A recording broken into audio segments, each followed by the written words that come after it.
Okay. Hey, everybody, welcome to a brand new MMA Roasted Podcast. I'm here with Greg Romero Wilson. We got a great show. We got Don Fry coming on. Uncle Creepy is going to come on. Mohammed Usman, who's Conor Usman's brother, who's fighting the main event in Titan FC this week. Of course, we got Weed Dog. We got a stack show. I want to thank our sponsor, Speedweed. Marijuana is legal in California. Get it delivered right to you. Don't leave the house. Speedweed.com. Check them out. Greg, congrats on your sitcom, which aired last week. Thank you very much. Thank you. I completely forgot to mention it at the end of the show. When you're like, Greg, anything you want to mention? I'm like, I'm just hanging out. I'm hanging out with my shirt. And, so, now, tell me what is this sitcom? Okay, so it's a sitcom. It's not my sitcom, but I'm happy that I got to join the cast. It's called United We Fall. It seems on the surface like a traditional, fat guy, hot wife sitcom, which has obviously been a very successful formula for a long time. But really what differentiates is it's really more white guy marries a Latina, and she has 9 brothers. Wow. She has 9 Mexican brothers. And so I play one of the, on the show, on the first season, you only meet 4 of them, and I'm one of the 4 brothers. Wow. And that's actually, not a lot for a Mexican family. I'm like 30. But I mean, it's so funny because for me, I really just played right into it because, I'm third of 7 and one of 5 boys. So I grew up in this exact dynamic. So when I read the script, I was like, oh, I don't know. You don't have to give me, I know how to play this. I know exactly what to do. Did you even use their lines, or you do your own lines? You just all theirs, because it's sitcom. It's not quite as loose. It's multicam, so it's not as loose as like when you do single cam and they just let you improvise your ass off and then they cut whatever they want. Yeah. This is in front of a live studio audience, so it's all pretty much, or at least it was. We'll see what it is going forward. But and so you stick to the lines. Now there's some playing with it that number 1 in the country, right? You guys are number 1 in America. You guys were number 1. It was number 1. It's been number 1 on Wednesday nights most of the weeks that it's been out. So So it should get renewed, and I should be. I look forward to hopefully being more a part of it in season 2. Hopefully, you don't get replaced by Tig Notaro. You heard about Chris D'Elia? No. Did he get replaced by Tig? Yeah, he shot a movie. It was like a huge film, and they took him out and had Tig do all his part. He got replaced by Tig. It was like a huge. Oh shit!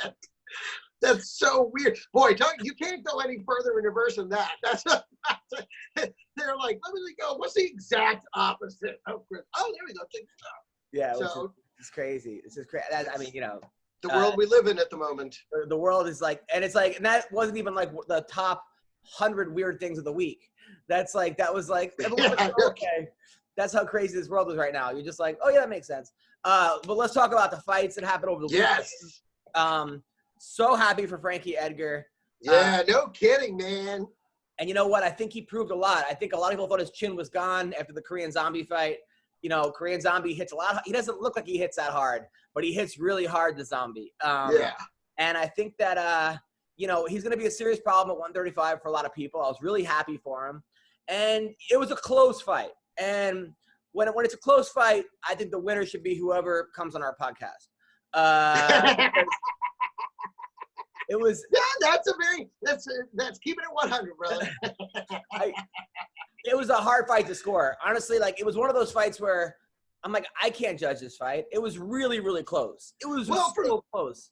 For me, it was whether or not they weighted the scoring on power punches or on volume of punches, because that seemed to be the clear thing. Frankie wasn't landing with a lot of power, but he was touching him over and over. Bop, bop, bop, bop, bop, bop. Now, when Munoz would hit him, it was a lot greater power, and it was with the intention to knock him the fuck out, but it did add up to fewer strikes. And so that was what I was thinking going into the cards. I was like, it all depends on whether they gave more weight to the power punching, or if they're well, he hit him that many times, he hit him that many times. And at the end of the day, it looks like it was a numerical battle, and that's what I think won it for Frankie.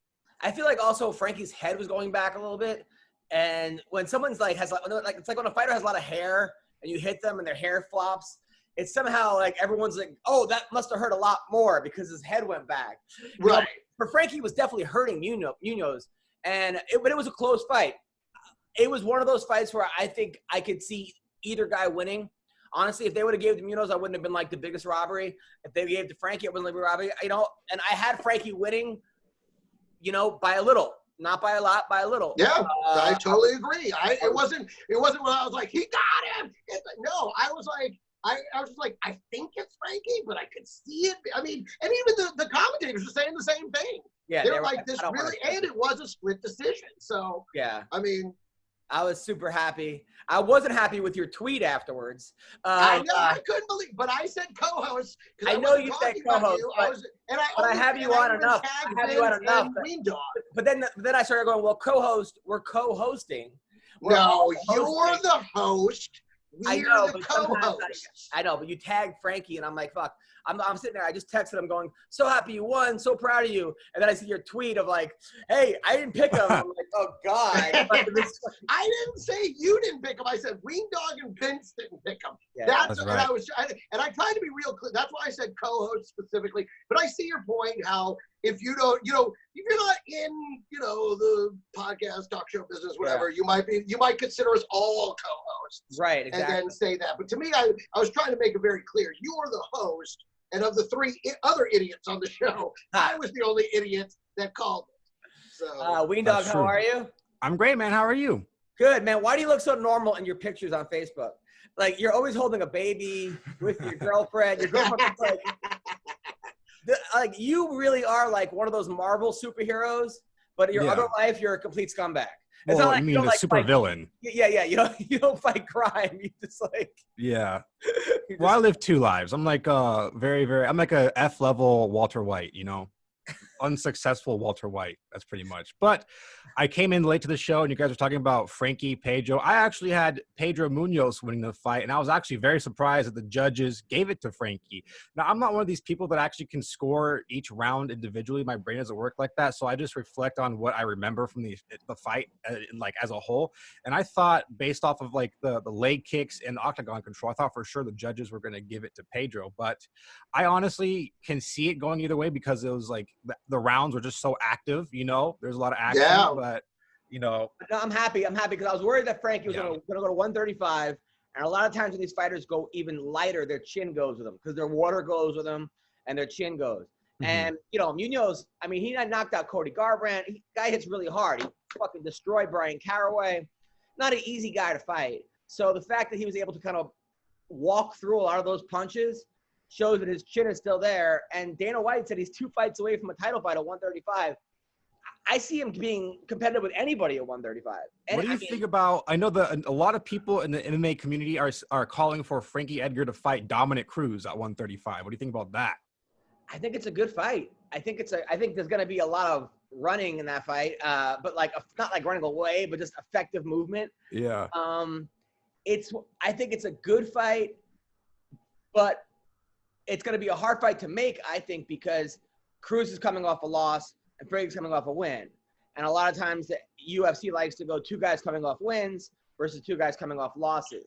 That's what I was thinking. When you say, I mean, it's like, it seems like Frankie's on the upward trajectory and Dominic's kind of on the downward trajectory. Yeah. Although name-wise, it would look great on paper. It looks great on paper, but I don't think Dominic Cruz is in the same position that Frankie is. And I'll tell you what, when I really kind of got confident about Frankie's chances was at the weigh-in. He looked so fucking great. In my mind, I was like, he should have always been fighting 135. Like, this seems like the best possible weight for him.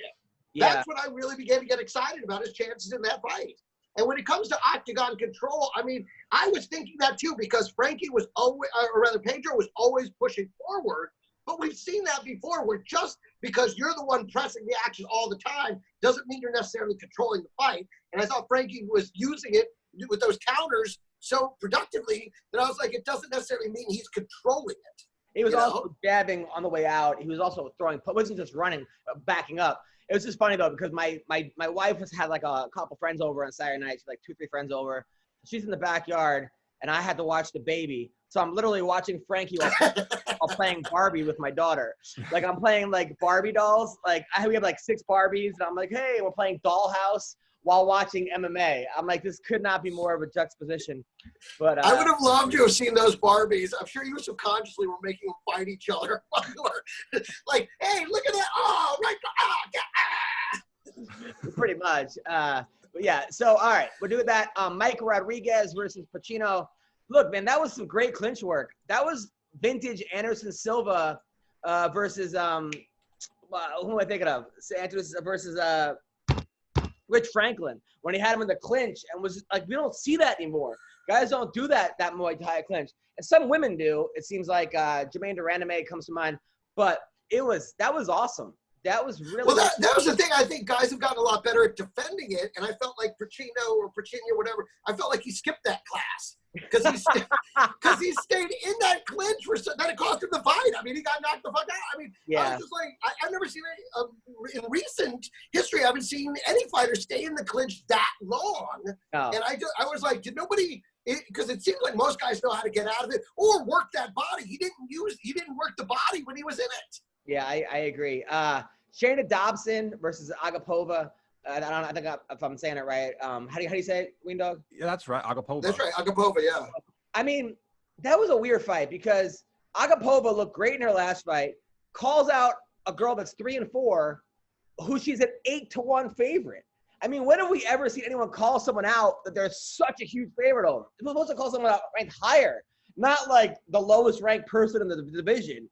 And then she just fucking gassed the fuck out. I mean, I feel like her conditioning coach was Data 5000. I mean, she was done. I mean, she was like just so tired. Maybe she was exhausted or adrenaline dump or whatever. But wow, that was weird. That was really weird. She seemed super hyped up before the bout, like on the other side. And when she came out, I was like, "Oh my god, this is like a street fight!" Like, you've done your share. You've done your share of Blow. Is that how it's like on Blow? You do like a huge 2 lines and you just want to go crazy? Yeah, that's the good part. Then you even it out with a bunch of alcohol, and then you do more Blow. This is all cocaine 101. But do you gas out or no? At a certain, I mean, the come down is pretty brutal, and that's where the pills get involved. That's why I don't touch the pills. I never would, but that's usually what it is. It doesn't. The come down is pretty brutal. Yeah, I mean, I've done Blow twice in my life back when I was in my 20s, but it wasn't like that. But you just see movies where someone's like they just go fucking crazy. But if it's good stuff, I mean, yeah, I mean, it can, and also, it's also, everybody reacts to it a little bit differently. People that tend to be more extroverted when they do Blow actually kind of straighten out. And then people who are pretty straightened out when they do Blow tend to get pretty out there and become real talkative and much more of an extrovert. So it's interesting the way it kind of flips the script depending on who you are. No, American Top Team, they do a great job, but I don't know, Mike Brown or whoever was her coach, they got to relax this girl and say, don't fucking blow your wad. I mean, she should know that at this point in her career. Maybe she just, who knows? I mean, people just sometimes, we've all done sets where I was like, what the fuck was I thinking? Why did I say that? I dug myself in a hole, or that was the wrong joke to start with, or whoever. Maybe, you never know.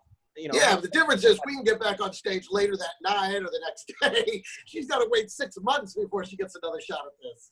But good for Shayna Dobson, because there's a girl that, like I said the last show, I said she's probably the best 3 and 4 fighter in the history of MMA and in the UFC. I go, this girl's, I've watched her for a long time. She's a good fighter.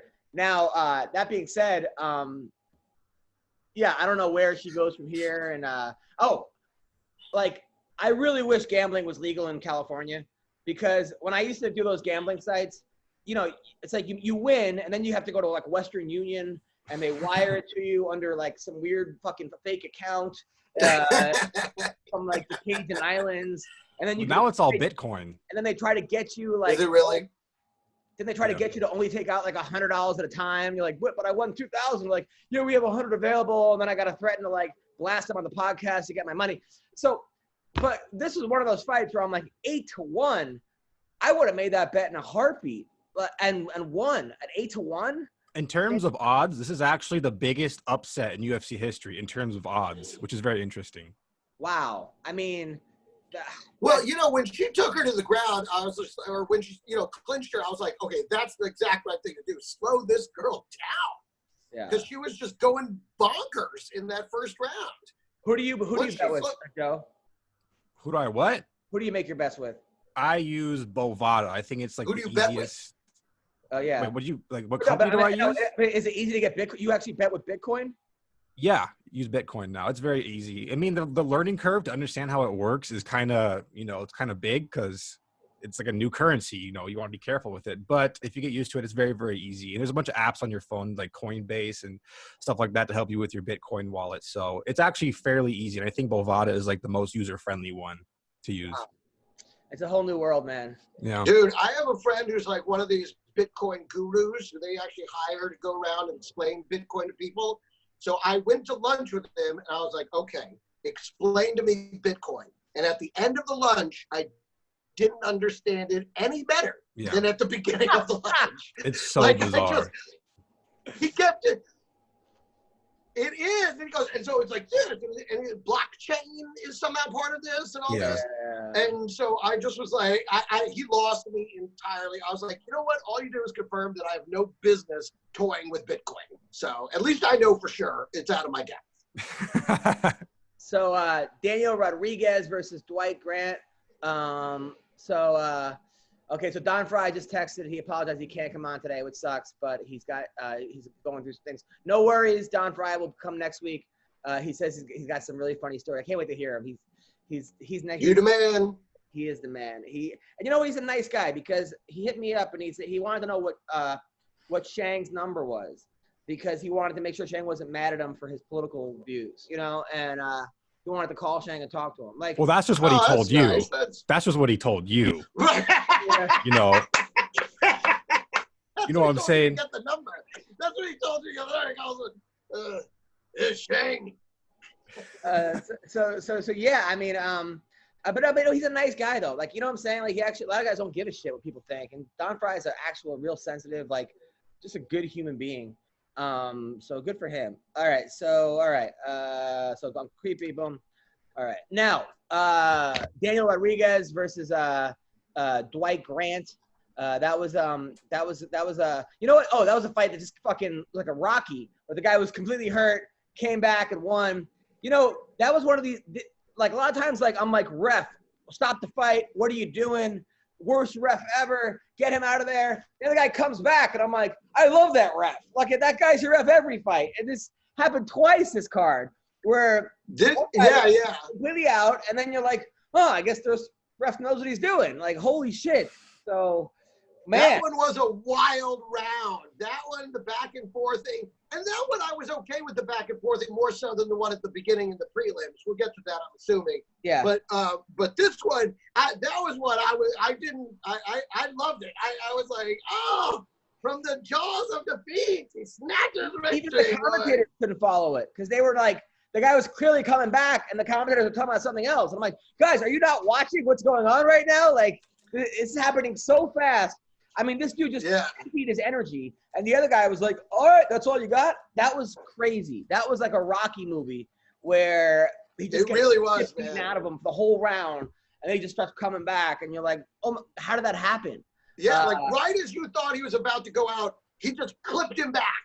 I mean, more fighters. And then all of a sudden, Dwight was on his heels, like, and then it was almost like when he hurt Grant, like that's what woke him up. That's what snapped him out of it. Like, he was like, oh shit, I got a chance here. And then he went storming back. It was wild. Wild. I mean, this guy comes from behind more than Anderson Cooper. By the way, I did that joke, like, I tweeted that joke like 7 years ago. I go, Martin Kampman comes from behind more than Lance Bass, right? So I did that. I just put it on Twitter.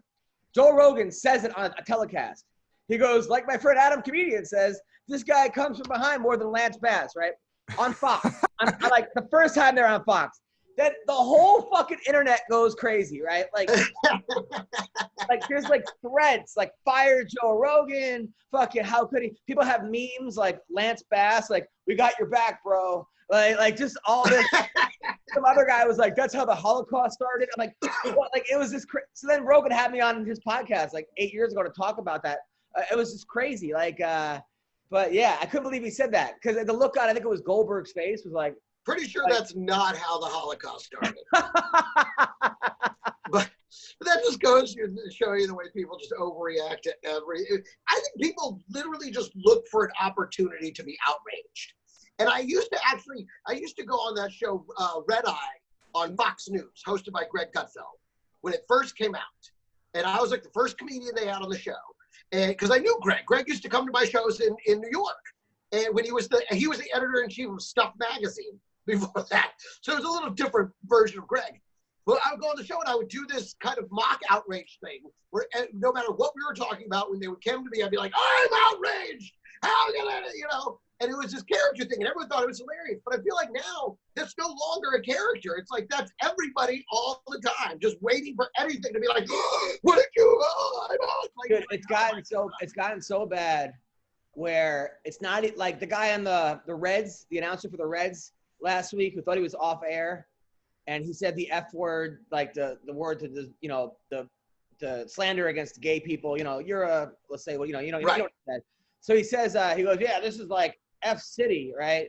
But he didn't know he was being mic'd. He was still on air. So then they go back to air, and he's like, I'd like to apologize for my actions. I'm a man of faith, and I shouldn't have said that. And this is probably my last broadcast ever. Yeah, like, and he got fired, right? Which, okay, I understand both sides. He didn't know he was on, like, he didn't know he was whatever on the air. He knew he was on mic. But my problem was people were like, everyone there should be fired who knew about it, who didn't say something there, who let that happen. And I'm like, dude, okay, if you want to fire the guy for saying what he said, you can't start censoring the interviewer, because that's like saying, like, I interview a fighter says X, Y, and Z, and now I get in trouble because it's my show. Like, my job isn't to edit people. My job is to listen to what they have to say. And if they get fired for what they say, that's on them. But my job is not to, you can't get mad at me for fucking asking a question or for just being. Well, and the other thing is that's a live broadcast. When you do live sports, it all just goes right out there. I mean, I've actually had fighters on my show where I went the other way. Like, because a lot of fighters, I've had like 3 pretty big name fighters that came on the show and said some horrible things about religious groups or whatever, and I knew that if I put this on the air, they were gonna get in a lot of shit, right? And they were coming on my show as a favor, but I knew they would also get a lot of clicks. A lot of people would tune in. It would get foul. But I was like, fuck it. I didn't air it. I didn't even tell them that I fucking took the shit out, because I was like, it's not worth it. I don't want to get people fired. Maybe people say, well, you're not a real journalist. Fine, I'm not a real journalist. If someone's doing me a favor by coming on the show and I know that they're going to get fucked, maybe I'll do it on my own, but don't hold me responsibility for, like, I remember when we had, what's his name on the show? Who was it? Crazy Horse. And he just said awful things about gay people, which I fucking hated. And I said, I don't condone this. I don't this. That's not right. We don't stand for that, But people were like, you shouldn't have had, that's on you. And I'm like, dude, what am I supposed to do? I can't control what people say. Yeah. And listen, if anybody ever has any question about it, please, I can verify you are not a journalist.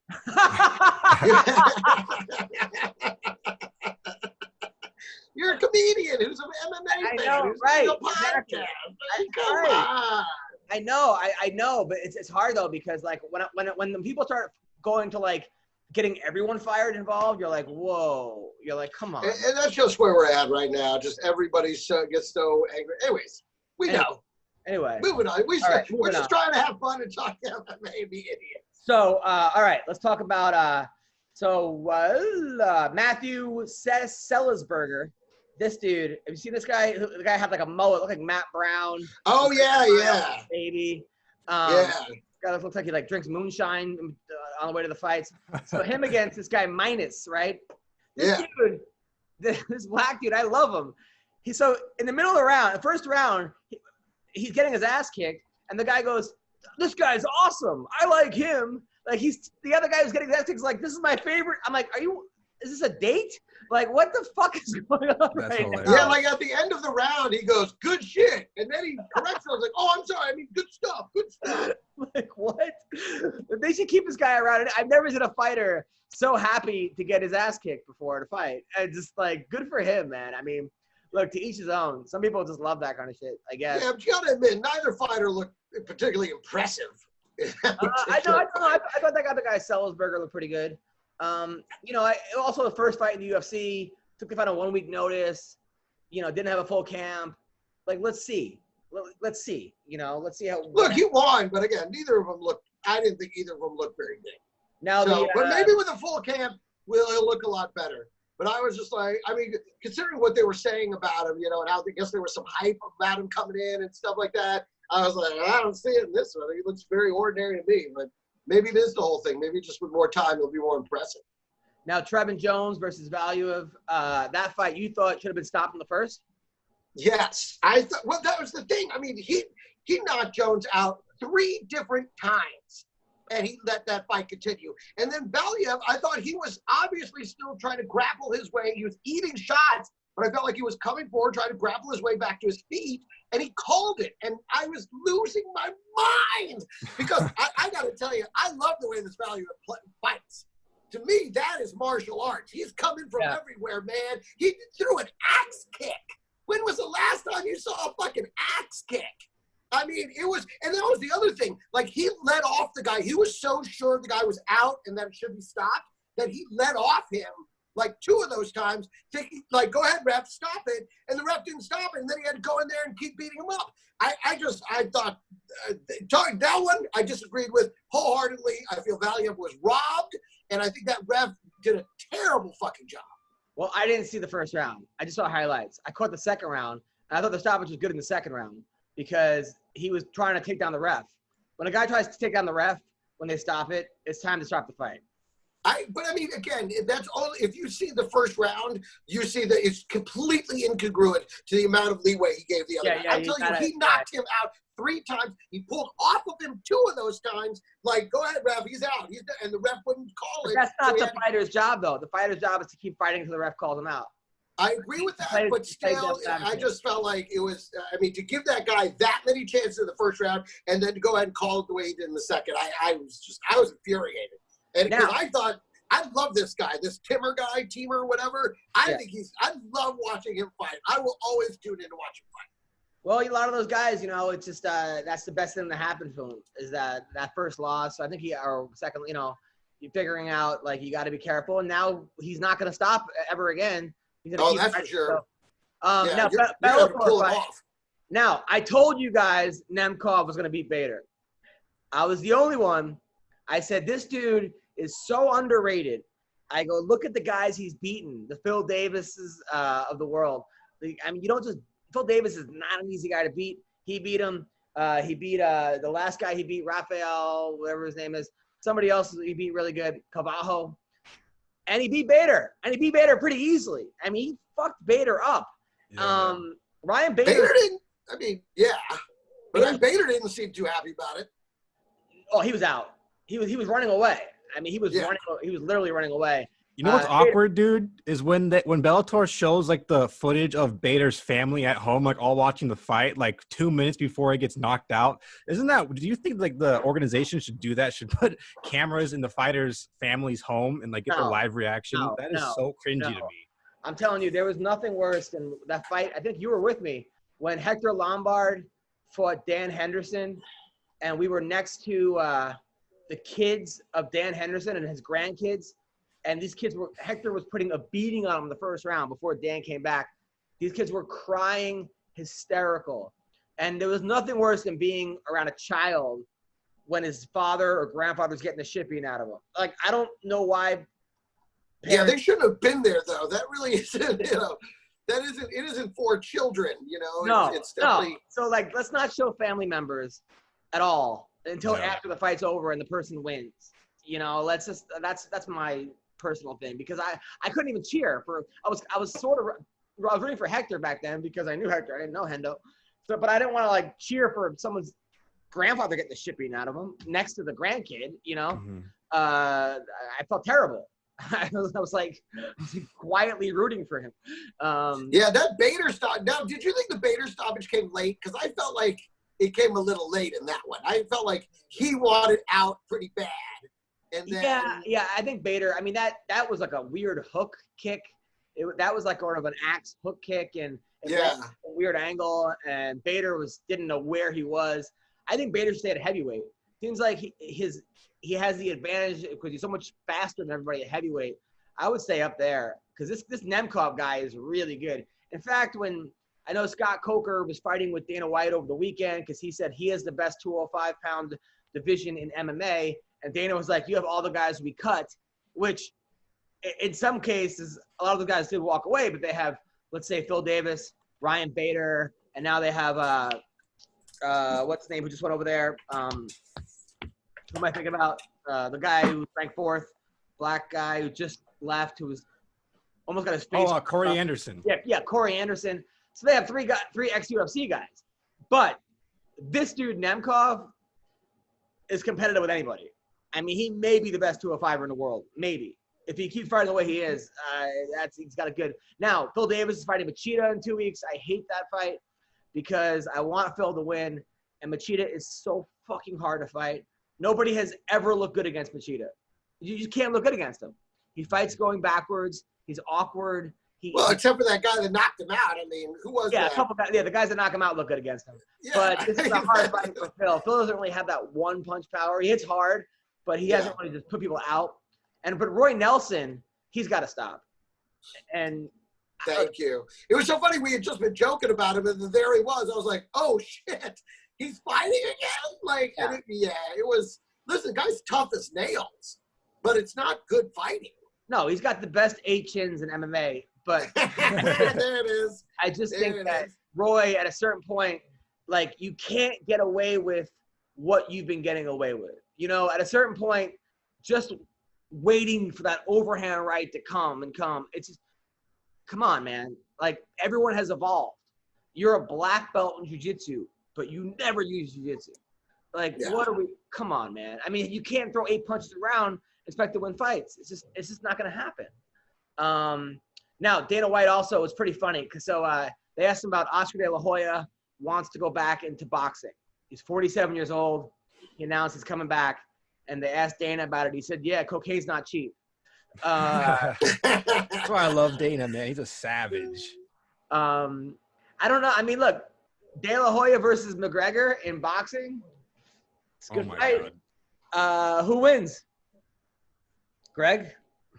That's tough, and only because of the age gap. I mean, Conor's, a good 10, 15 years younger than him? I mean, at least.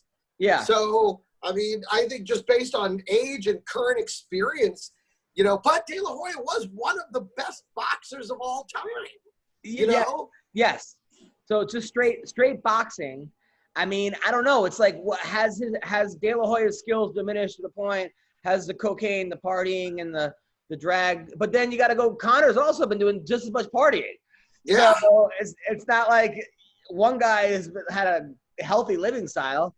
I mean, Conor's like 30, but he's lived the life of like a 60-year-old. So I don't know, man.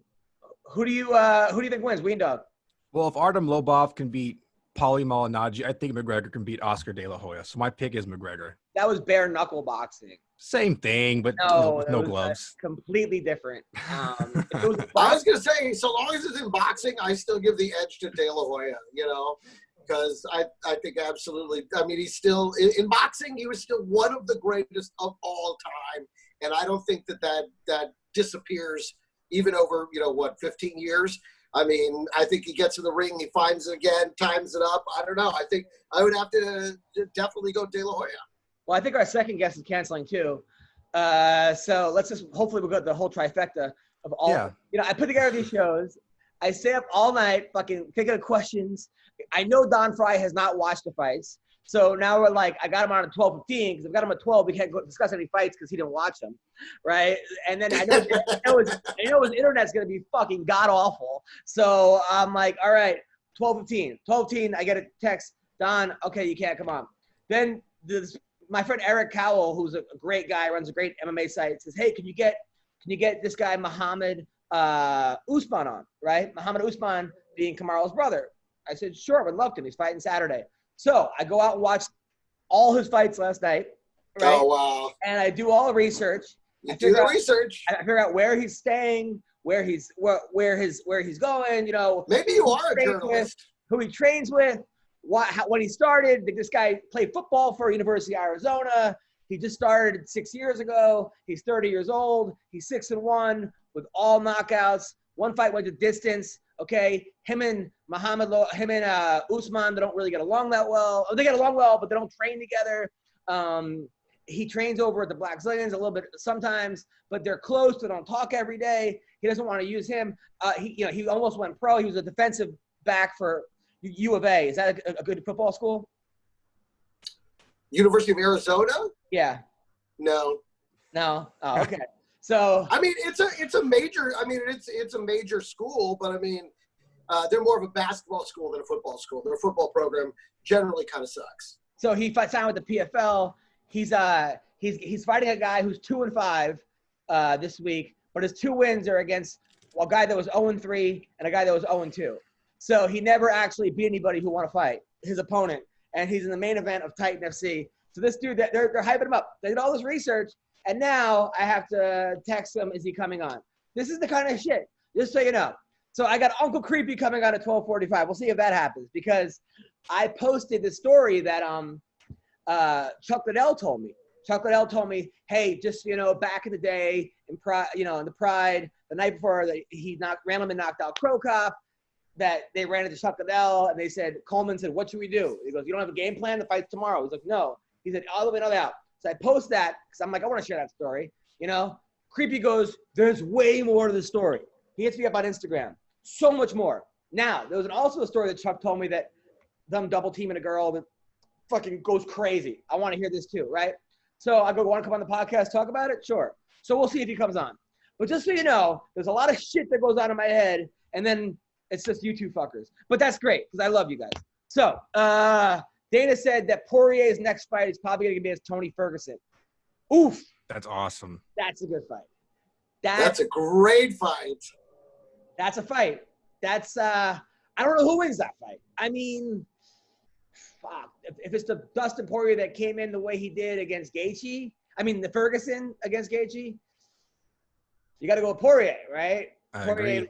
But Poirier versus Khabib, Poirier didn't look that good. He got pretty much out-wrestled by Khabib the whole fight, and Ferguson's got some great wrestling, but doesn't use it, but he's got great jiu-jitsu. Poirier also has great jiu-jitsu. I don't know. It's a pick'em fight, right? This is one of those fights that could go 100 different ways. Yeah, I think that's one of those fights that, like, as you get closer to it, you begin to see how they look and the things that they're saying, find out who they're training with, etc. And I think that's the only way you could ever make a call on that. Because, yeah, both these guys are such killers. It's going to come down to something little. It's going to come down to something small. And but also those guys they're both very mental fighters, Poirier and Ferguson. I feel like their best version is the best in the world. But if Poirier comes out the way he did and he gets caught against Michael Johnson, or the way he got caught against Conor McGregor, but you got to look at Ferguson. They both get hit a lot, and they both come back a lot. And has one of them gotten old overnight? That's also a thing. You can't have that many wars. You just can't. You can't. How many? Both of them always are in wars every single fight. Every fight. They've never been in a boring fight, either of them.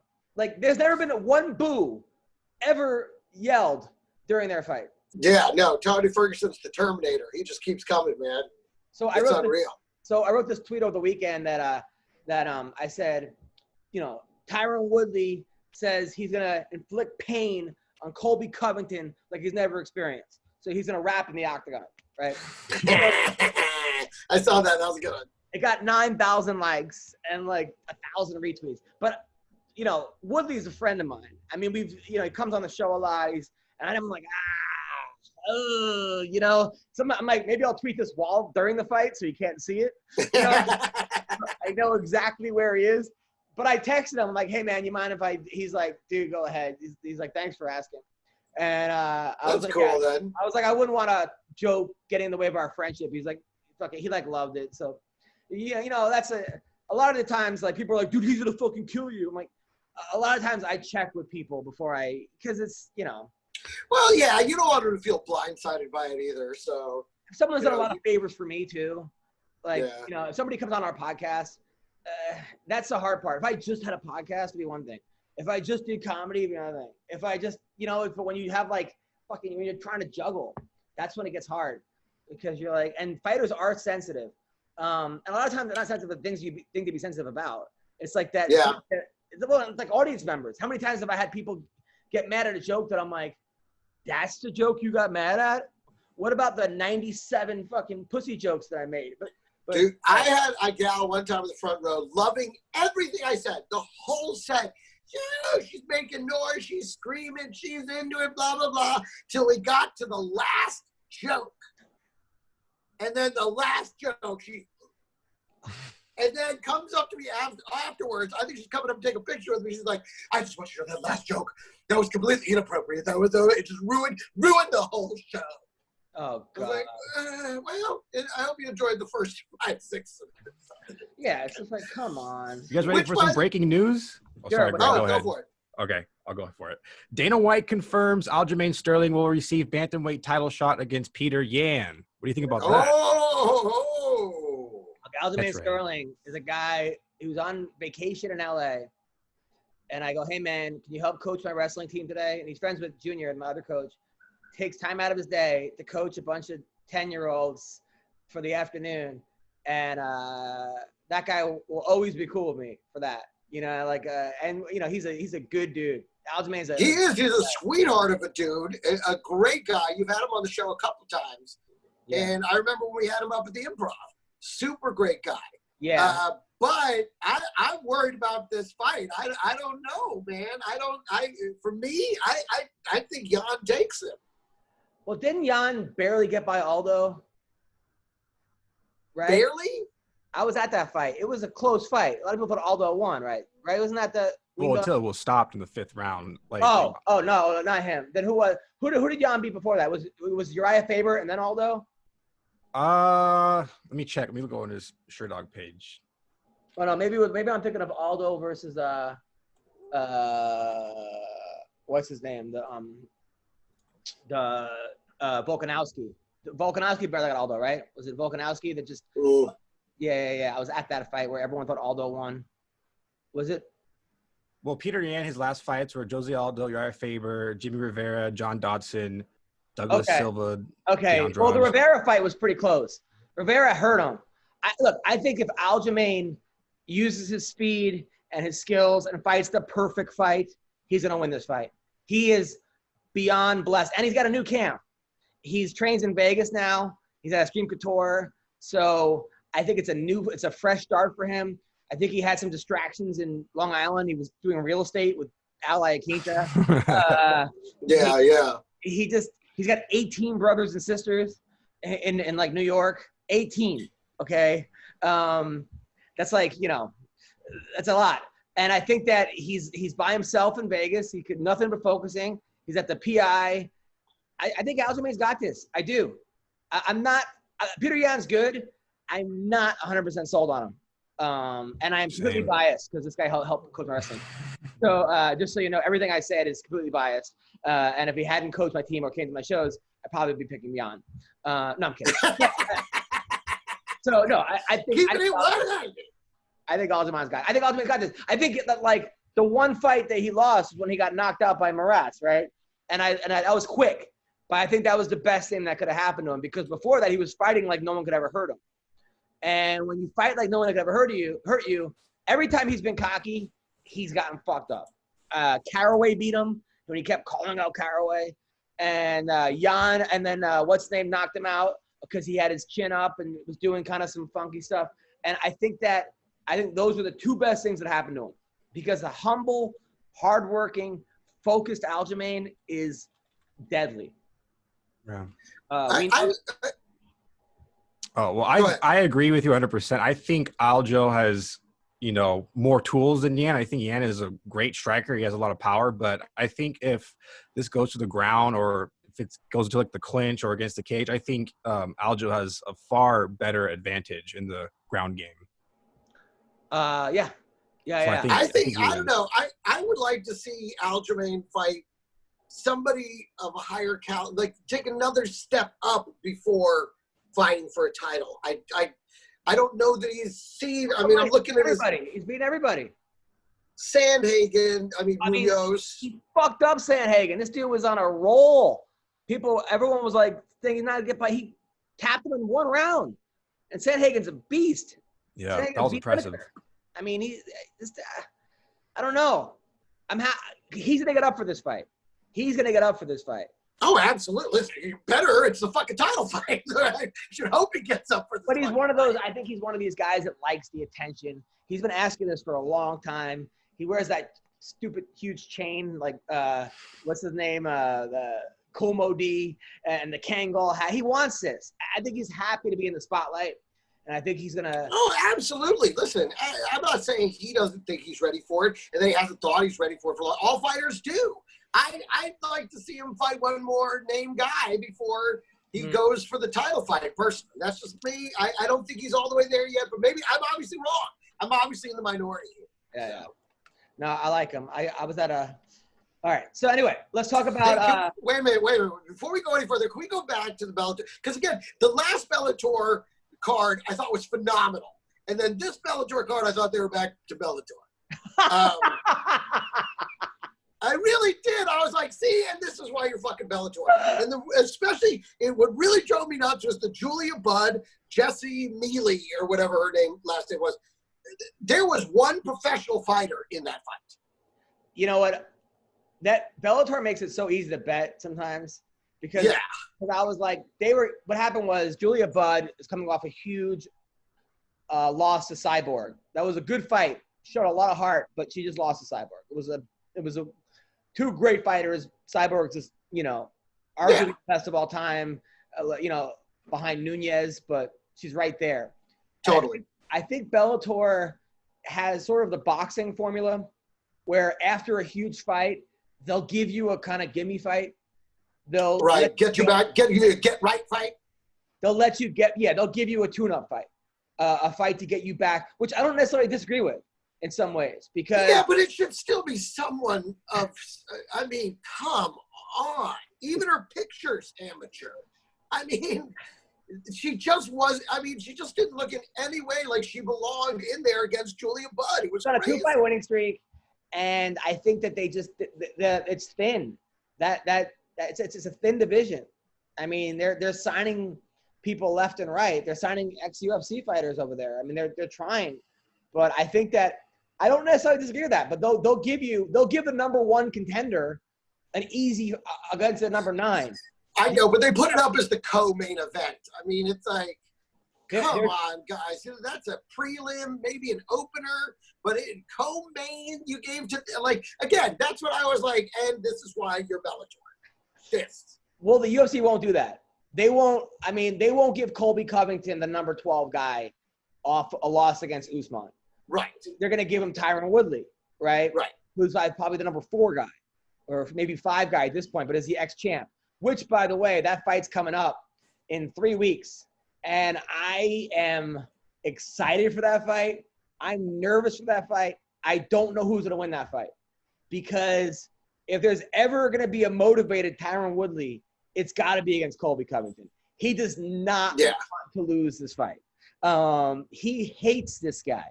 He fucking hates. And Colby Covington is obsessed with being the belt.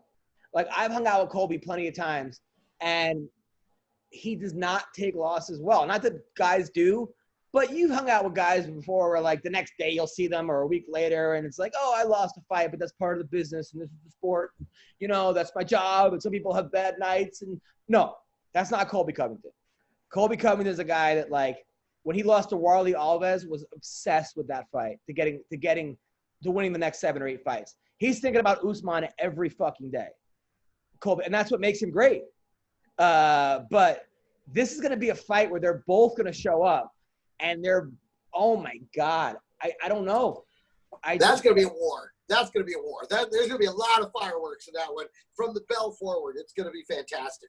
Well, Uncle Creepy, I guess, is not showing up, so that's 3 for 3 guests that have not showed up today. It's no big deal. Fuck it. Just another Monday. Fuck it. We're having a good time, just the 3 of us. I'm having a great time. I'm having a great time. But man, I don't know, because look, people are writing off Tyron Woodley And I think that's so stupid. You can't be a fan of mixed martial arts and not respect how good Tyron Woodley is. And yeah, no kidding. I know he looked like shit against Gilbert Burns, but I think he got dropped early. And I think that, here comes Creepy. He got dropped early, and I think that set the whole fight off. And I think he was also training for Leon Edwards before that fight hard, and then the COVID happened. Oh, here comes our other guest. That was 12:30. So Usman's here too. What's going on? So we got Uncle Creepy and Usman is both here. Little blonde running through the background. Hey, how you guys doing? Good. What's how up, are dude? you? What? 12:30, 12:30, man. What's going on? This is. Oh man, I'm sorry guys. I'm at the airport. Oh, no worries, man, dude. Listen. So let's do this. Creepy, you're gonna sit in for this interview, and then we're gonna talk to you in a second. Okay, brother. So Mohammed Usman, by the way, big fan of your fights. You're 6-1 with 5 finishes, and damn, you got some power. Holy shit, man. How's it going? It's going good, man. Thank you, brother. I really appreciate it. Yeah, no, man. Now, when did you start fighting? I started like mid 2016. I just started training, and then we went straight pro. We trained for about 6 months, and then we made my pro debut, and then just been chugging away ever since. And with the current circumstance in the world, you see, we're here now. Yeah. Now, did you have any wrestling background or any boxing background? Yeah. I wrestled in high school like my brother. I was pretty good in I was all whatever #1 in Texas. But football is football is where we were supposed to make our money. We thought. So I went that route instead of wrestling. Well, I mean, you went D1 football. You were defensive end for University of Arizona. How close were you to going pro? I mean, I was as close as it gets. It's just all my guys went pro. I bounced around. It's sometimes it's right place, right time, and it wasn't my time for that. Now, you must have gotten so much ass at Arizona. Those women must have loved you. I mean, it was a good time. I mean, right? I mean, Greg, right? I mean, this huge, freaking good-looking Nigerian guy with those little white girls that could probably just, like, run into you. I mean, it must have been, was it threesomes and foursomes? And was it crazy? I don't know, man. It was a real good time, bro. I can't even lie to you. Oh, good. Good for you, man. Good. God, I want specifics. It sounds like it was a real good time. Oh, man, my mind, man. When it gets closer to fight week, man, it's almost like your body's sending signals to your brain, letting it know it's almost time to go to war. So my whole energy is just different, because it's like the week of the fight. Very convenient. Very convenient. Very convenient. Now, your last. Let me ask you something. Go, Greg. Go on. I was going to say, I mean, your brother Kamaru, I mean, okay, so having that already out there, do you feel it's an advantage or do you feel more pressure because everyone's, looking at you as his brother? I enjoy it because it pushes me, because I've had my back against the wall my whole career, playing football. So pressure is always going to be there. We naturally have pressure on ourselves just to win as it is. So, so I try not to bring more pressure into that space, but yeah, everybody wants to give me their best because that's my brother, Right, so right. So there is a extra. I was telling my guy, you can get a hobo off the street and that guy's going to want to knock my head off. Right? They see that last name and they're like, oh, I got to bring it. Yeah. Now, exactly. So it makes me push my level to another, go to another level. Now, your last fight, awesome. You lined the guy up and went boom. It was like picture perfect right hand. I don't even think that guy's even got up now. It was a couple months ago. The fight before, you were pounding the guy. The guy tapped out the strikes. How's your ground game, though, and how's your stamina? Man, that's why I feel like that's what I want to bring to the game of MMA. Like watching Cain Velasquez and these guys. Like, I'm different than these other heavyweights because I have something, everybody has what they're good at, what they're unique at, and that's why my name is The Motor, My number one thing in my mind is I'm going to get in here and I'm going to push the pace and I'm going to bring the fight to him no matter what. And then until I finish him or we go 3 or 5. And I really try to put that in my head, and I always know I don't get tired because it's my pace. I'm the one pushing the pace. So why would I get tired when I'm running my pace? Right. Now you and Usman, Usman. Now you and Kamaru, by the way, Kamaru used to come to our podcast all the time. He's gotten too big for me. He doesn't return my text. Just so you know, if you talk to him, tell him like I'm aware of his big timing, but I still like him. I'm still a fan of him. I'm sure no one ever let him asked know you to for pass sure. a message along. Yeah. No, that never comes. I'll always be a fan of him, but just so you know, he unfollowed me on Twitter. All right, now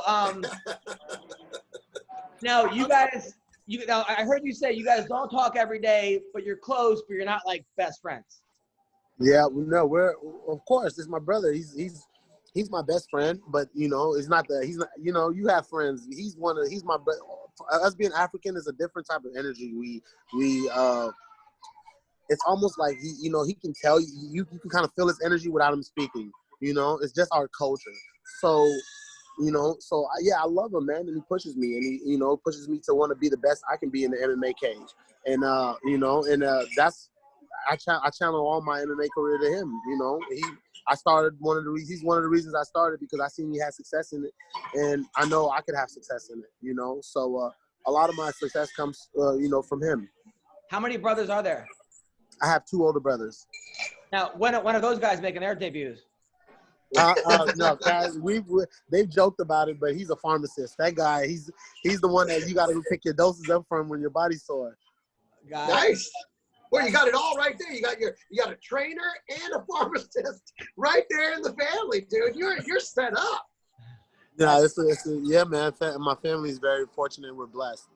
Now you're fighting a guy, Jerrance Hodges, and I don't want to bring down anybody's excitement for the fight, but this guy's 2-5, but the 2 guys he beat are 0-5, right? Combined. How do we not overlook this fight? Like, how are you? Man, I don't overlook anybody, and just like we were saying earlier, it's anybody that sees my last name wants to give me their best shot, Yeah. So this is his Super Bowl, So I really know that, put that in my mind and know that this guy is not coming in with everything else. He's summing up. To him, he's 0-0 right now. Right. To him, he's trying to get into this fight and beat me, and I'm the exact same way. And I've watched film on the guy. I'm not overlooking him. He's a solid kickboxer. The guy won some kickboxing tournament last year. We know all about the guy. The guy's a very solid kickboxer if you let him kickbox, So I'm going to have to bring the fight to him and get him out of there quick. Good. Now, you signed with the PFL, right? Yes, I am. Oh, so next year you can win $1 million. Of course. That's awesome. I work with the PFL, so I'm really happy they signed you. That's yeah, man. That's why I'm very fortunate. I'm very fortunate that the PFL seen my my plans on what I want to do. Even though they're not putting on fights this year, they gave me a cause to go out and fight. And a lot of these guys aren't doing that. They just want to sit around and wait till next year. But I'm ready. I'm wanting to fight. I want to get better. The only way you get better is by cage time.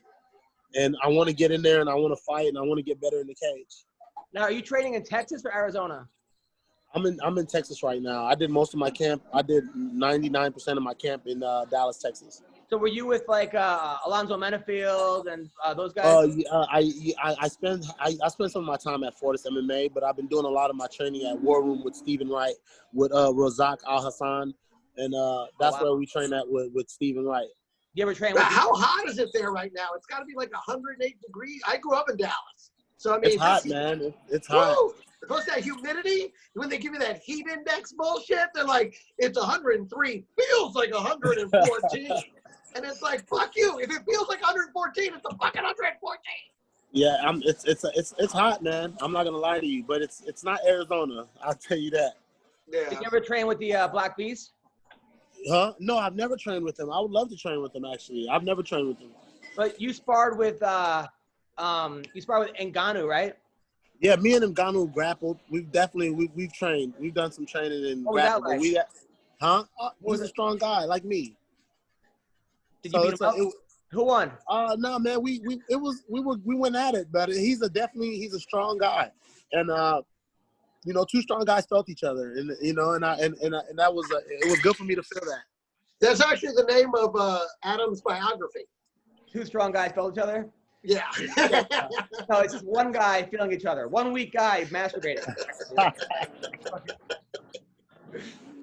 Good for you, man. Listen, you seem like a real nice, hardworking guy, man. You're impossible not to like. I'm a fan, man. I'm a huge fan of yours. I can't wait to see what's in the future. I'm actually tuning in Titan FC just because of you. Dan, I'm gonna make sure you enjoy it, man. I'm gonna make sure that. So it's this Friday night, right? It's this Friday night, man. Main event, and I'm pumped, man. You know, I get to put on a good show for Titan FC when everybody's at home. There's no fans, you know. So I want everybody to tune in, man. Just keep getting better and just keep climbing and getting one step closer to the dream. Well, thank you for coming on the show, and good luck.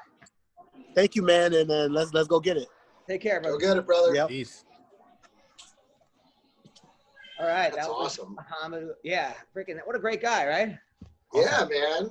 He seems to really have a good. Now, how do you watch Titan? Is Titan just online, or how do you watch Titan FC? It's on Fight Pass. Oh, okay. It's on Fight Pass. All right. Yeah. That dude was I mean, you got to see that. Like, you can't see how ripped he is, but picture Ngannou, 250 pounds. That's what I'm saying. Like, Picture Kamaru Usman, but 250. Right. I mean, this dude has a 12-pack, and he's 250 pounds. Yeah, I mean, when he was saying he wrestled with Ngannou, and you know, he didn't immediately say, you know, it was more power that, you know, it was too. I was like, wow, how big is this guy? Because you can't, you know, just saw him from year to year. You know. That's what I picture, like the gladiators. Like when I watch like 500, you know, like 300 or Gladiator. 500, yeah. Anyway, so we got Uncle Creepy here in a very creepy sense. How are you, man? Are you doing yoga? What's going on, Creepy? In yoga? What do you mean? You look like you're in a yoga pose, or like you seem very. I am. I do a lot of yoga, a lot of breathwork, meditation, yoga, stuff like that. But yeah, man, life is beautiful. I just got off an amazing call. Over some.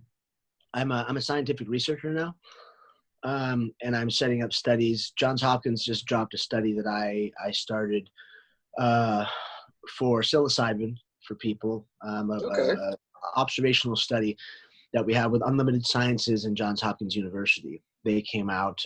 I brought in business proposals to the UFC, where Jeff Nowitzki knows a lot about, you know, microdosing and psilocybin, the effects on the brain, the healing, you know, the benefits, the PTSD stuff. Yeah, you're talking about the psychoactive part of like more mushrooms. Yes, it's called psilocybin. There's many other alkaloids and tryptamines and stuff in there that we're trying to figure out chemistry-wise, what they are and exactly how they affect the brain, how they modulate certain things like glutamate and brain-derived neurotrophic factor in your brain to try and help healing through something called epigenetic neurogenesis. But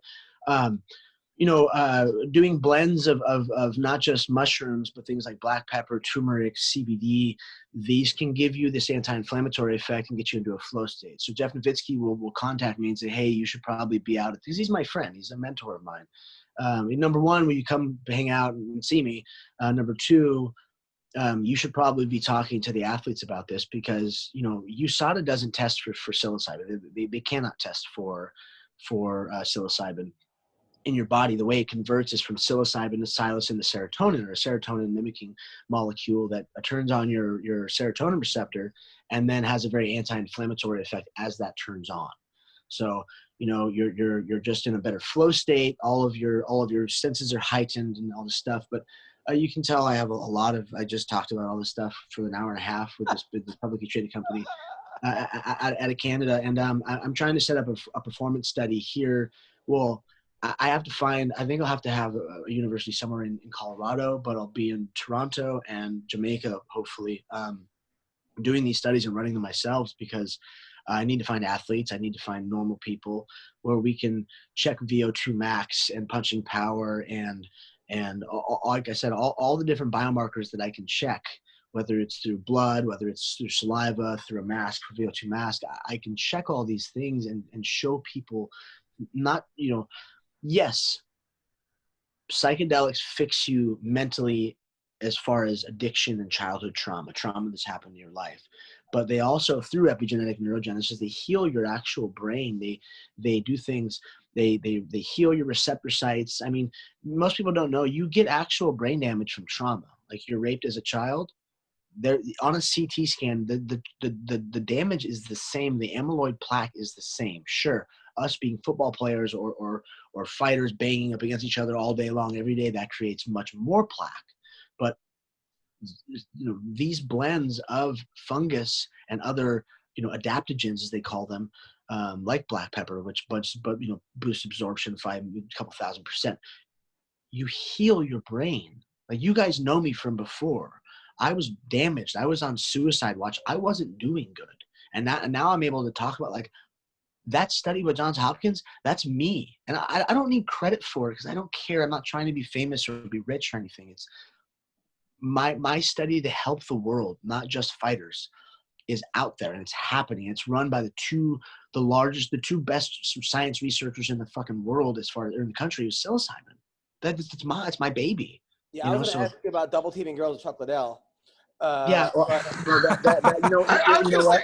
I can say I think you might need a new nickname. I think maybe Uncle Creepy isn't who you really are anymore. I mean, which is not a bad thing. I mean, we evolve, we grow, we change. I mean, I rebranded myself. So it's just, I'm looking at you, I'm hearing these things, and I'm like, I feel like Uncle Creepy isn't the name. Well, no.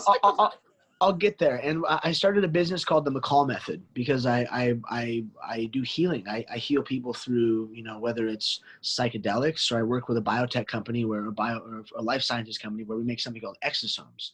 And, I consult with the UFC. I consult with all kinds of athletes and people. And you guys ever heard of stem cells? Yes. Sure. Oh, and by the way, my next name, because I'm part of I'm a reverend. I'm becoming a reverend for a plant medicine church. Nice. So, because I'll never be. You're Reverend Creepy. Yeah, exactly. Isn't that every reverend? Yeah, I will never be. I'll never be a doctor or scientist. I'll never have that. My girl. Yeah, my girlfriend's a scientist. I'll never be a doctor or a scientist, but the fact that I can be a federally recognized reverend and an elder for a church that is a plant medicine church where people can grow. I don't grow mushrooms. I don't give mushrooms. I don't want to be a shaman, but just to be able to go look at guys, I'm doing this to heal people. I work with a church out of San Diego called the Earth Temple. And myself, I do integration. I don't give people the drug themselves unless it's in a clinical trial, but I will do it. I do something called integration. So I teach, we have a whole couples therapy thing that we wrote. It's holding space for a loved one. I do parenting integration, toxic masculinity, teaching men, like, look at guys, we've been lying to women this whole time. Like, we fucked up. We've been abusing these people and kids and do like childhood trauma is a real thing. Like our traumas get stored in our tissue and people don't understand that. Right. And when you're, let's say if you're fighting, for instance, you're climbing into a cage in your underwear to fuck someone up for blood money. Okay. You're giving and receiving PTSD in that cage in front of everyone. That's super traumatic. So when you take psilocybin in a microdose, your fear response drops. So then you're able to not have that happen and not have that trauma stored in there and not have this stuff. So Didn't you say you were willing to step into the cage last week and fight somebody on short notice? No, bro, I'm never going to fight again. I joke. The UFC could never offer me enough money to fight again. I don't ever want to fight again. I don't want to hurt anybody. I don't want to hurt myself. I don't want to, I don't want them to hurt me. I lift weights and I do yoga and I do a bunch of other stuff, but I'm not that person anymore. So I got to tell you, man, I have never wanted to do mushrooms again more. Then right. This version of Reverend Creepy is creeping me out. Reverend Creepy, I have so many questions, Reverend Creepy, and obviously you're a lot more versed. You're speaking Spanish in a lot of ways right now. Yeah, I'm sorry. No offense, Greg. Now, Nothing. So you think mushrooms will help your punching power? Yes. So what it does is it helps your kinetic efficiency. So your body. So yes, you're in the flow state, which is when you take just enough, all your senses are heightened. Yeah. Okay. And then you have things like a cordyceps mushroom will give you vasodilation, so more oxygen to your brain, to your body, in your blood. And you're not going to be physically stronger like a steroid, like more testosterone, if you can modulate that, but your body moves a lot more efficient. So you're not, number one, you're not afraid to get tired. So you're using that oxygen more efficiently. And also the nitric oxide that's also built when you breathe through your nose, you're not just bringing in oxygen. It's also nitric oxide. So your body's just in this flow state, and you just move like silk. It's fucking great. And I do this because this is what I obsess over it. I mean, as you can tell, the last time I became obsessed with something, I became the best in the world at it. Right. Now I'm obsessed with this, and this is my calling. You know, I have a chance to help a lot of people. You know, I have these athletes, loved ones, contacting me and telling me, hey, you know, this person that is your friend is not your friend anymore because of the brain damage, because they're on pain medicine, because they're addicted, they're fucked up. They're abusing their loved ones in every way, shape, and form. And I can't sit here and not do something about it.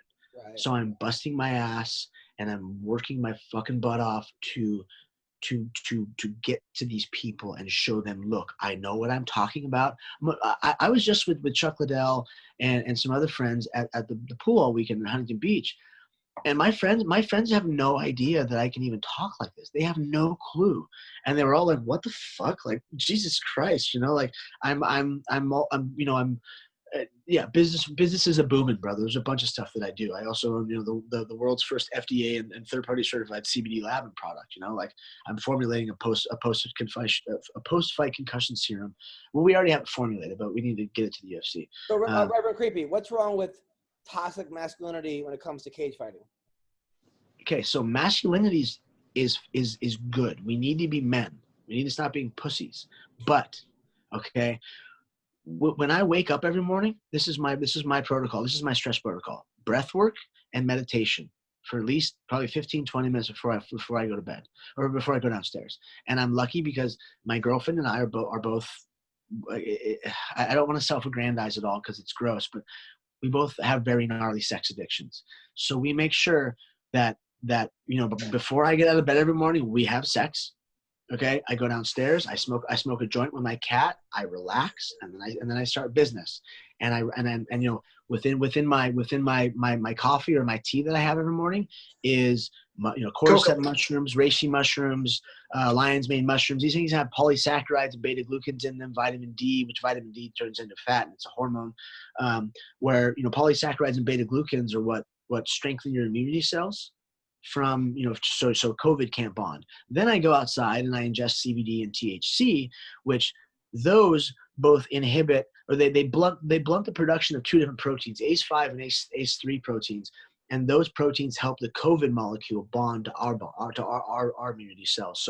So I hacked COVID. Like it's not fucking rocket science. It's just health and wellness. It's biohacking at its best. Let me ask you this. Can you settle the debate for me? Because as someone who's done mushrooms and enjoys that community, there's been a long simmering debate for those of us who don't really know, we just consume, as to what is the more potent part, the cap or the stem. Because I've always been a stem guy, and people are like, no, the caps are what really gets you off. But I was told it was the fungus in the stem, or the blue part in the stem, that is more potent. What do you think? There's no difference. There's psilocybin in there. But the thing is, people go, oh yeah, the more blue they are, the better. And I'm like, not really. That's me. It's just called oxidation. That's me. It's degrading. So the blue part's not a good thing. But yeah, it's equal parts throughout, from what I understand. Oh, okay, yeah, because this has always kind of been like a funny debate. People are, I want all caps, and I want all stems, and I'm like, I don't know, I like the. Now, if you're gonna microdose, let's just say hypothetically, I've got a couple grams in my freezer. Hypothetically, what now for the microdose? Like, if I want to just take part of the stem, like, what do you think would be a microdose? Okay, so you need to get a food scale, please. Get a food scale, because this will make it much better. That gets down to the milligram. So a microdose itself, they say, is from is from 0.05 or 50 milligrams to 0.25, which is 250 milligrams. But that's supposed to be subperceptual. Now, subperceptual, it gets perceptual around 0.2. And that's where you have flow state. So for most people who are just a normal person like yourself trying to be creative, take it, 2 to 3 days on, 2 to 3 days off, and build your own protocol. Paul Stamets has a protocol. I have a protocol. James Fadiman has a protocol. Those are just you have to do it yourself and figure it out. Right. Find out what works best for you. You're saying between 0.15 and 0.25? Yeah, I would say start with 0.1. And then go from there. So, but if it depends, do you want to get are you okay with being a little elevated, like being a little high? Totally. Okay, then yeah. So start with 0.1 and then go to 0.2 and just play from there. That's safe for sure. Any thoughts on this? I have a question regarding mushrooms because my girlfriend actually has epilepsy. She has seizures every now and then. Do you think there's any future or relation between mushrooms, psilocybin, all this stuff, and epilepsy? Because I know epilepsy is just like something's faulty in the wiring of your brain. And I know if you take a heavy dose of mushrooms, it could alter that wiring. Do you think in the future or even now if there's any studies going on with mushrooms relating to epilepsy? Oh dude, we've got a CTI and a TBI study. We have a PTSD study. We're not just the only ones. There's multiple people doing it right now. And yeah, with epilepsy. So my former ex, Alicia, who was Ryan Shamrock in the WWF, she has epilepsy, and so I'm very familiar with it. And it's, dude, that shit's gnarly. Like I feel so fucking bad for her. But yes, so the neural connectivity, the electrical impulse in our brain that connects everything, that's from amyloid plaque buildup and inflammation. So when you have an anti-inflammatory diet and specifically paired up with psilocybin, who has that epigenetic neurogenesis, the healing of the brain matter itself, it can help. And it's a big thing is what medicine are they on? If they're on an SSRI, this could give them something called serotonin syndrome, which is too much serotonin in their body. So it's about getting them off pharmaceuticals, which are the devil. I told everybody I was addicted to painkillers for 20 years. The one time I got off of painkillers, I was the best in the world, and I don't fucking care. That's besides the point. But it's knowing that I was able to fix myself. If I can do this, anyone can do it. And I just have the tools to show people, yes, you know what? It costs money. I have a fee to charge you, but we do integration. Like it's fixing the brain itself there, and then dealing with the rest after, dealing with the traumas and all that stuff that pop up. Because as a child, your childhood trauma, you're not going to remember because you're a kid. Your brain hasn't developed yet.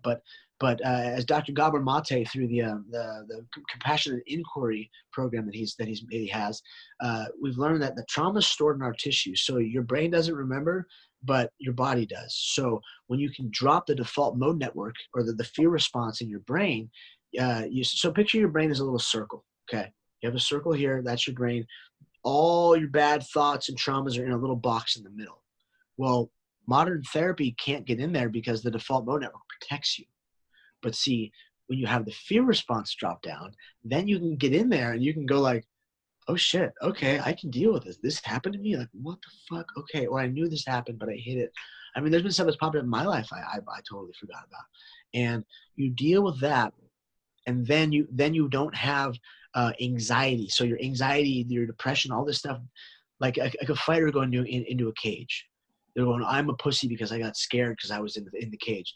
No, you're not. You do this every day. You're a fucking, you're a god. You're a fucking champion for just being here in the first place. Okay. It is your childhood traumas and addictions or childhood traumas that are leading to addiction and leading to this anxiety coming out at the worst possible time. You're in front of all these people, all this pressure, all the cameras, and you get scared. You don't pull the trigger. That's what this is from. And I mean, this is all obviously science. Like, this is people that I talk to and work with and know. And it's so nuts to now be the guy that's, I mean, this is my calling in life. Fighting was great. Sure. I had fun. I lived a dream. I was a piece of shit. I was psycho. I was on drugs the whole time. I was a mess. I was mean to people. It wasn't good. This is now a new person that is out here just trying to heal people. And I mean, dude, I work with Olympians. I have 3 different Olympians. I've got fighters. I've got a motivational speaker. I've got all these people that I'm working with that are coming. I mean, my girlfriend and I wrote our own couples counseling protocol. You know, that's crazy. Me, the guy that I wouldn't have trusted me with the couples counseling, and now I'm helping people fix that or be a better parent or whatever because they just If someone would have told me Uncle Creepy had become a couples counselor, I'm like, does that involve him fucking your wife? Because that's what I would have imagined. Uncle Creepy couples counselor. The Reverend Creepy. Yeah. I have OCD. I take Celexa. Sometimes I have a thought, which is, I'll be like, oh my God, did I think that? And then I have to like think of a stop sign or something else, and this happens and that happens. Before you know it, I'm in my own space. And they say I have a lack of serotonin in my head, and that's why I have this. Because my mom had schizophrenia, and she left when I was 3, and yada yada yada. But you're saying that getting off the pharmaceutical stuff, the Celexa, and taking mushrooms would be better? Yeah. So what I would say, especially to get off of a medicine like that, is to take something called brain-derived. So you're trying to produce brain-derived neurotrophic factor and glutamate, which are like Miracle-Gro for the brain. But I have a biochemistry lab my buddies have here. It's not illegal. It's not a steroid. It's a peptide. It's you just inject it in your body fat or intermuscularly, and mixing the microdose and that together, because it'll have it's EDNF, brain-derived neurotrophic factor, with NAD+, which is nicotinamide, I don't know, something else. And you mix those together, and you will have the addiction properties are knocked down a bunch. Your addictive receptors or your pain receptors are healed. Your opioid receptors are healed. Whatever sort of chemicals have been in your body, that trauma, that plaque gets to be taken off. And you have about 6 hours of energy because of something called the adenosine triphosphate, or ATP, that's in there. So you have a great non-spracked out sort of energy, but your focus is insane. So it's the mental efficiency and the kinetic efficiency are through the roof. And it's like, what this is technically a felony, what we're doing. And again, I tell people, I'm not a drug dealer. I don't provide drugs. I don't do ceremony. I have shaman that I can take you to get this.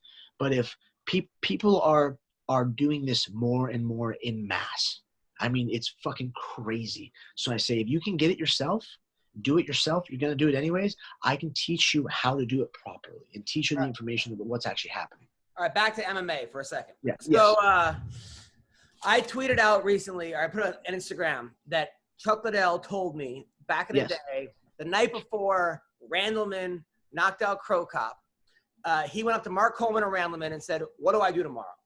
And they said, what do you do? So you're fighting Crow Cop. What do you do? Chuck then said, you don't have a game plan? They said, no. He goes, all the way in, all the way out. Next day, Randleman knocks out Crow Cop. You said there's a lot more to that story. Oh, to that specific story, I'm sure there's a lot more, because those dudes back in the day in Japan were like, dude, I've heard stories of Randleman grabbing like some Japanese guy and running him down the bar head first through all the drinks and throwing him out. Heath Herring found a midget out there and was carrying him around with him for like the whole night. Just like insane shit. So who knows? I mean, out there, and dude, those guys partied so hard back then. They got away with murder in Japan. Like the stories just go so deep out there. And I wasn't in Japan with those guys, but my stuff's more or less in Vegas with Chuck and them. But yeah, I just made that as a joke, because there has to be way more. Well, then Chuck said also the night before Coleman fought Fedor, he went up to him and said, how do I defend a leg lock? Like the night before. And that Chuck told him how to do it. Were you there when that happened? No, I wasn't. I know what the saddest part was. I was with Kevin the night before he died. Yeah. And you know what? He had this wheezing cough, but to see Kevin that happy, and I mean, he was skinny as fuck, but to see him so happy and felt so good, it was such a good place. Like, and then when I had our other friend Jervis, or I think it was Jervis that called, I fell apart. Like, because I'm the kid I was the kid that saw these idols of mine, Kevin Randleman, Chuck Lidell, BJ Penn, Boss Rutan, whoever, I got to become friends with them. These are my brothers. Like these are some of my best friends, and they like it's amazing. And to see that happen, I mean, dude, that was so hard. That was so hard. I mean, I had my best friend die in my arms. Shane Rosario. I had Justin Levins fucking kill his wife, who was another one of my best friends, and kill himself. Jeremy Williams, my coach, shot himself. Like there's been so much trauma that I've had to break myself. That I did my own work. Hey, Jeremy recently. Williams, the boxer? Jeremy Williams, the boxer? No. Jeremy Williams, my trainer, my old coach, the fighter. Now, and now there was another story that because I went up to Chuck and I'm like, hey, Creepy told the story about how you'd have 3 or 4 girls, and I'm not sure Chuck even wants you telling the story, but you told it on the podcast. He doesn't care. And that you would walk in masturbating in the room while he was having sex, and he'd be like, hey, take care of my friend. Or not always. It would be vice versa, or they would be agreed upon before. But yes, there was a lot of group sex. And again, I don't want to self-aggrandize because it was gross for me because but it's like it was madness. And dude, I was a kid. I was a teenager. I was like 19, flying to Vegas with them and doing all this crazy stuff. And we're talking the most beautiful. I feel so lucky because the most beautiful women in the world, whether they're famous or not, I've always been able to bed them, or they've wanted to sleep with me, or they never wanted to date me. They always wanted to keep me.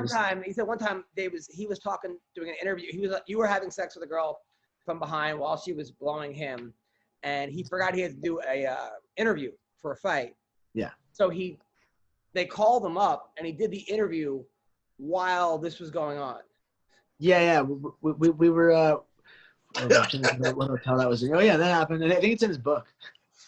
So, dude, my mom, I got my mom a copy of the book signed, and she goes, yeah. So there's a lot of these stories. These are crazy. How many of these are you a part of? And she somehow brought up that one, and I was like, why would you think that And she just shook her head and walked in the house. I was like, sorry. Now, are you listening to the interview while it's going on, or are you focused on the sex, like while she's blowing Chuck? Are you listening? I was doing the work. I had to put the work in because he was busy. Right, of course. He was doing the interview. I mean, come on. Yeah. He was getting blown in the interview. Like he was talking while the girl was blowing him, while Creepy's behind, doing his thing. So that's. Well, listen, man, I don't know. I'm kind of speechless on this whole thing. I want to try mushrooms based on but at the same time, I don't know the dosage or how much to take, or what if it's a bad trip. I mean, I take edibles and I don't know when it's over. Like So this is what we do. There's setting and intention. So if you go with someone who is, I can direct you to actual people who can facilitate this, and we'll talk about that after. You have setting intention. So what's your mindset going into it? Why are we here? You're setting, who are we with? Where's the music? Music is huge. I work with a lot of shaman or shamanistic music people. So it's, what's the mindset? Where are you at? And also intention. So like, what are we looking to get out of this? And you might not even deal with that thing, but you have to have the intention going into it. You speak before, you have a little bit of homework before, you go through the ceremony, and then after you do integration. And I just bought a 40-acre desert, a property out in the desert. We've got a farm with dates, figs, citrus, mangoes, a bunch of stuff, and a hot springs. And I'm gonna have a bunch of sustainable living there, where we built out of shipping containers and dome homes and whatnot, and just a little trailer park we're redoing and making it all nice. It's my very own Eden. But to take people there and do integration work after and talk about the things that came up in their trip and to help them through it, and to when you listen to the stories that someone tells themselves and other people, the neuro-linguistic programming is what it's called, and to kind of read that and help them redirect those stories. And it has a profound effect because, we're just chemistry and vibrations. I mean, it sounds silly because you see these hippies talking about it, like, oh, we're atomic beings and we're all about vibrations. Well, it's true. Chakras are true. They're real. And I've had them specifically scientifically taught to me. And to know that, like, getting up in the morning and just smiling, making yourself smile and laugh has a chemical response in your body. Thank you, your girlfriend. Every morning I smile too, though. I mean, right. Yes. And that vibration is good in you. So then when you get in with a loved one, your child or your roommate or however your loved ones are, you just get up and you tell them like, hey, how are you? Like, I love you. And just that simple interaction creates, being in love creates more growth hormone in your body. Your cortisol's down. You're able to be way more productive. So biohacking starts with a smile and good food and good thoughts and just good conversation.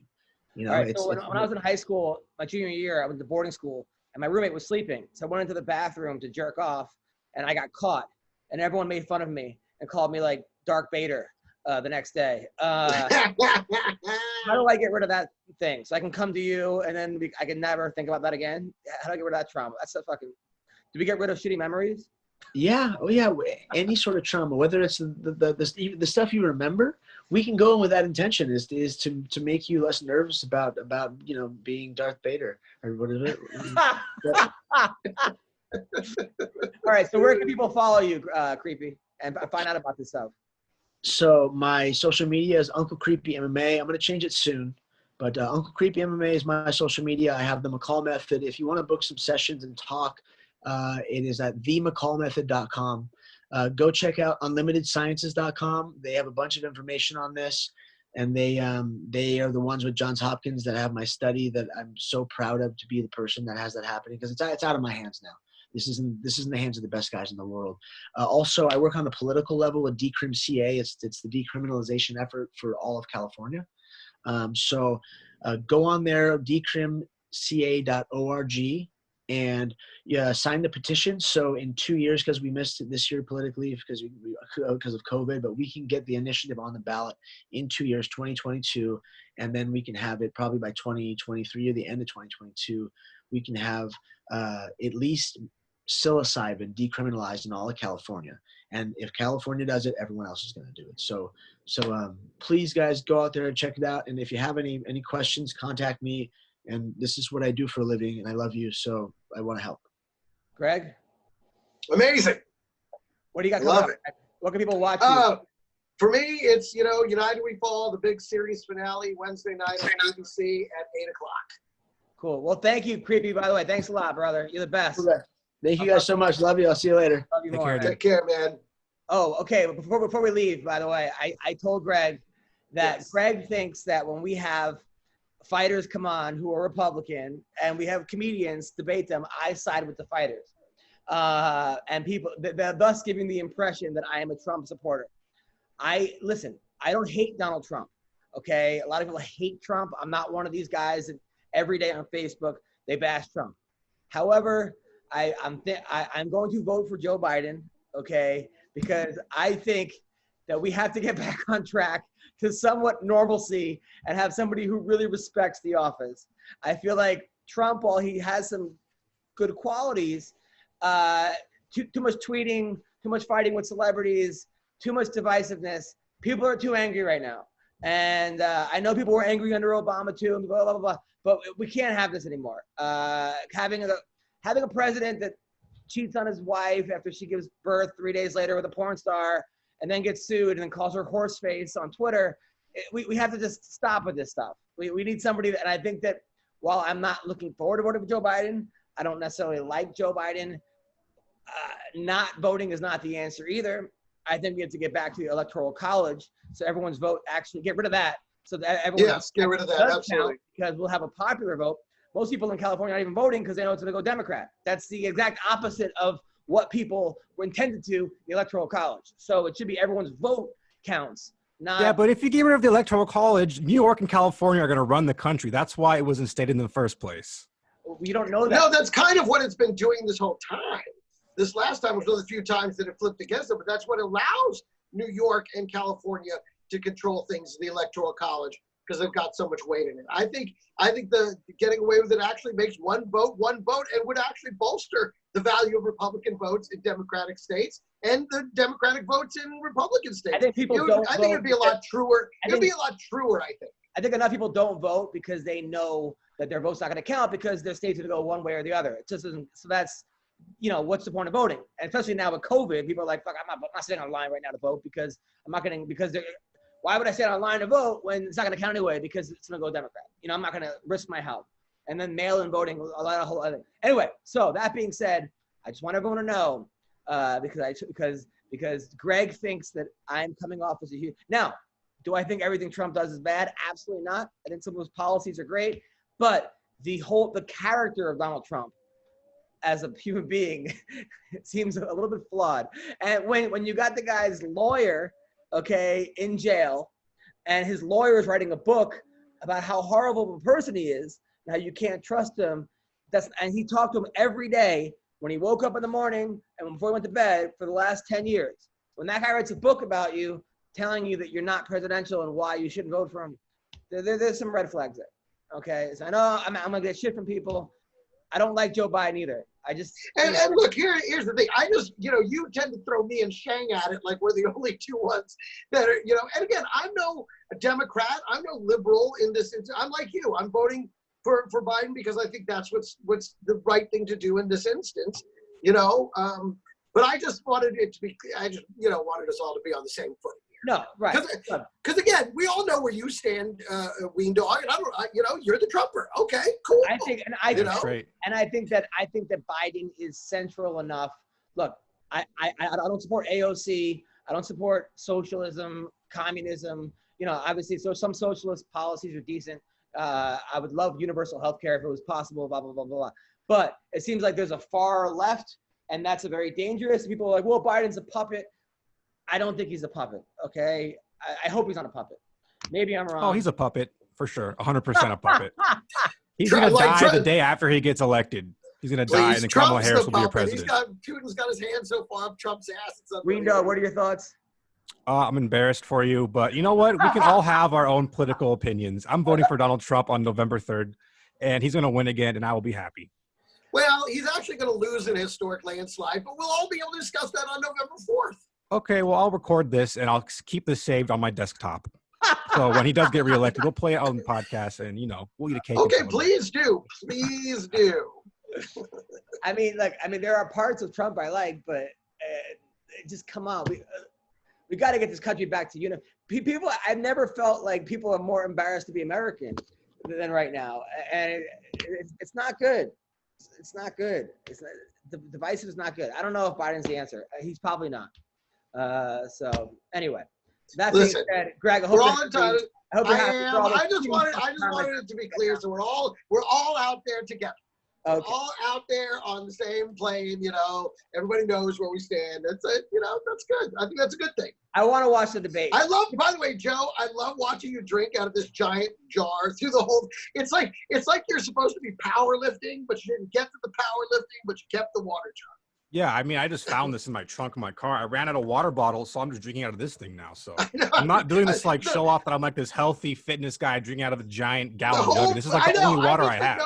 By the way, I will watch. By the whole podcast, anytime I see you have this giant. You're like. It is very emasculating and empowering. I will admit that. By the way, I want to see the actual debate. The debate. I'm looking forward to the actual debates because I can't be swayed the other way.